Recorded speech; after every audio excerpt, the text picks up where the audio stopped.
বিসমিল্লাহির রহমানির রহিম। প্রিয় দেশবাসী, আসসালামু আলাইকুম ওয়া রাহমাতুল্লাহি ওয়া বারাকাতুহু। আমি লিটন চৌধুরী, লন্ডন থেকে আমার জাগোডাস ভিডিও ইউটিউব চ্যানেল থেকে আপনাদেরকে জানাই আমার অসীম ভালোবাসা ও শুভেচ্ছা। প্রিয় দেশবাসী, আমি বলতে চাই, কথা বলার জন্য আমি আছি, কথা বলবই যতক্ষণ পর্যন্ত আমার শরীরে রক্তবিন্দু চলাচল করবে, ততক্ষণ পর্যন্ত আমি কথা বলতে থাকবো। বলার জন্যই আমি আছি আপনাদের মাঝে।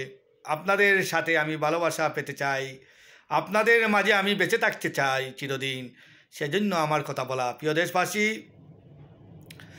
আমি বলছি, এই যে ভারতের চক্রান্ত বাংলাদেশকে নিয়ে একটার পর একটা, এক শেষ হলে আরেকটা লাগাচ্ছে, একটাকে জোড়া দিই আবার তারা আরেকটাকে বাঙ্গাচ্ছে, এইরকম আমাদের সাথে সে তারা শয়তানি করতেছে।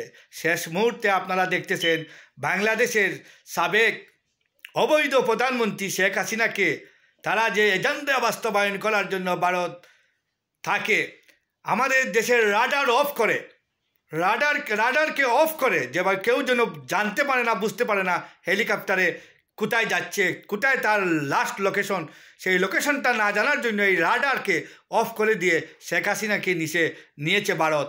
এবং ভারত নিয়ে 45 ডেজ শেখ হাসিনা সেখানে থাকার যে ল মতে সেখানে থাকতে পারে, 45 ডে চলে গেল।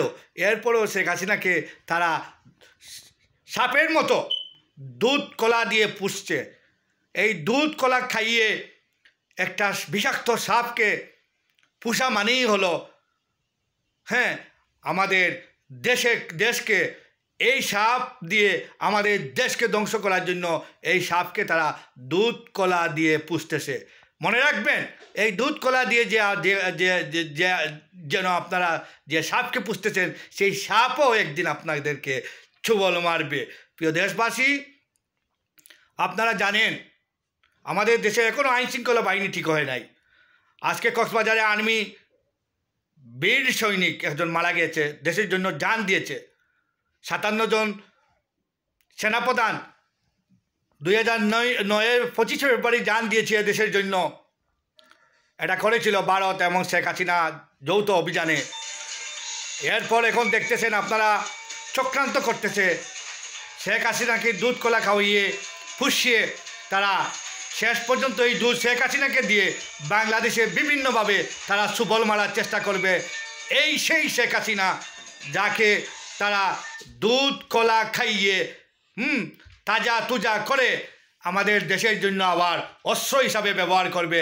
এটা আপনারা মনে রাখবেন, খেয়াল রাখবেন, আমাদের দেশ যেন কোনো চক্রান্তর দিকে না যায়। মানে আমাদের সেনাপ্রধানকেও বলবো, উপদেষ্টা প্রধান যিনি বিশ্ব বরেণ্য যে আমাদের প্রধান, ওনার উদ্দেশ্যেও বলবো যে উপদেষ্টা প্রধান, ওনাকে বলবো যে আপনিও বাংলাদেশের যে অবকাঠামো, বাংলাদেশের রাষ্ট্রকে যেন কেউ ব্যাঘাত না করতে পারে, সেদিকে আপনারা খেয়াল রাখবেন। এই বলে আমি আমার কথা আজকের মতো শেষ করলাম। আবারও কোনো কিছু পেলে আপনাদের সামনে আমি হাজির হব। আসসালামু আলাইকুম ওয়া রাহমাতুল্লাহি ওয়া বারাকাতুহু।